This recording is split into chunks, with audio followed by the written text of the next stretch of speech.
Welcome back to the show, everybody. I'm MrBallen. And I'm Mr. Nightmare. And we're about to dive into one of those cases that it doesn't fit. The pieces don't go together. It's a story that's less about a known monster and more about the shape of something you can't quite see in the dark. Exactly. This is the kind of story that sticks with you, not because of what they found, but because of what they couldn't find, an answer. It starts in the summer of 1953 in Winnipeg, Canada. A young couple, Mr. and Mrs. Huggins, pack up their car with their 3 daughters for what's supposed to be a peaceful 6-week vacation. The destination? A remote family cabin in Wade, Ontario. And when I say remote, I mean truly isolated. We're talking dense, old-growth forests, vast swamps, and one of Ontario's largest lakes, Fox Lake, nearby. Civilization just ends. They arrive late on the night of July 4th, exhausted, and just go straight to bed. The next morning, July 5th, just after sunrise, the plan is to spend the day at Fox Lake.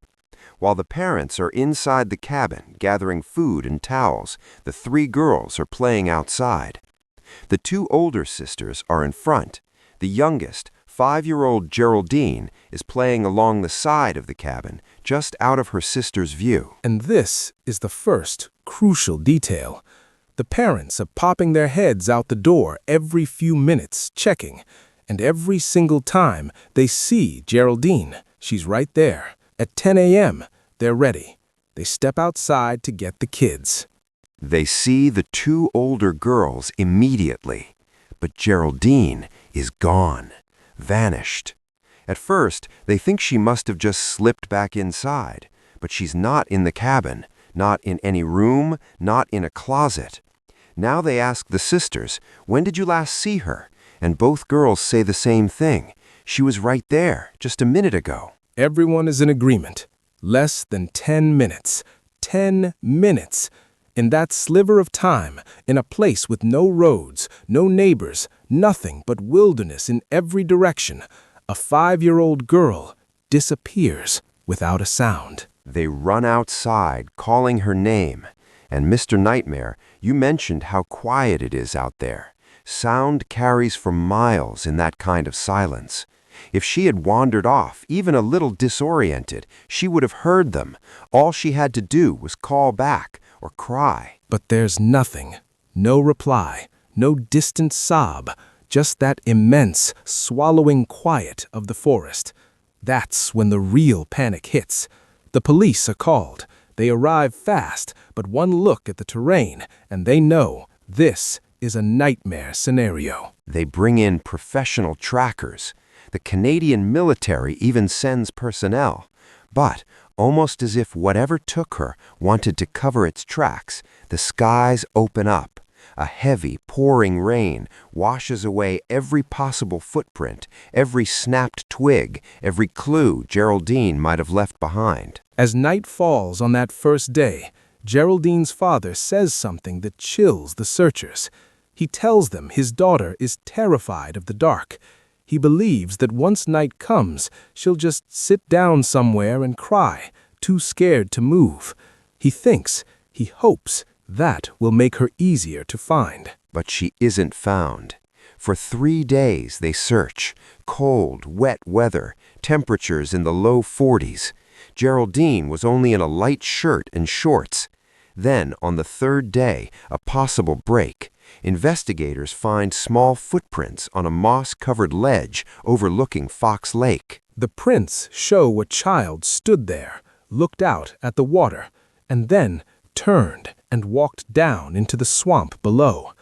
And in the swamp, her tracks vanish completely. It's like the earth just swallowed her. Thousands of volunteers comb that swamp. Nothing.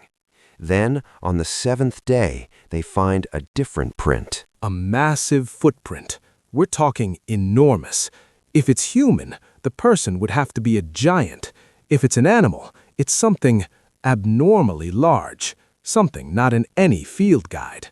No one can identify it. 2 days later, 9 days after Geraldine vanished, they find a piece of her plaid shirt, but it's not near the swamp or the cabin. It's on the shore of a different lake called Long Lake, 2.5 miles away. The search shifts, and within 24 hours, they find her. It's very little. There's clear animal predation, but here's where the logic breaks down. Her clothing is intact, no tears, no blood on the fabric. The investigators conclude animals scavenged her body after she was already dead. Or what's left of her. And nearby, they find drag marks leading from a meadow to where her body was. And in that meadow, the grass is flattened in a wide, distinct area. Searchers said it looked like something large had been lying there, resting or waiting. So let's put the puzzle together. The massive, unidentifiable footprint in the swamp, the body-shaped impression in a meadow 2.5 miles away, a little girl's clothing undisturbed, but her remains scavenged. It creates two explanations, and both are impossible. Either Geraldine was taken by an enormous human who somehow navigated this trackless wilderness without being seen, carrying a child for miles. Or she encountered a massive predator, one that doesn't kill like a bear or a wolf, that can leave a single giant print, that can drag its prey for miles, and that leaves a strange, resting impression in a remote meadow. In the end, the authorities had to give the family an answer. Officially, due to the condition of the remains, the cause of death was undetermined. The case was closed as an animal attack. But unofficially, they told the Huggins the truth, the unsettling, honest truth.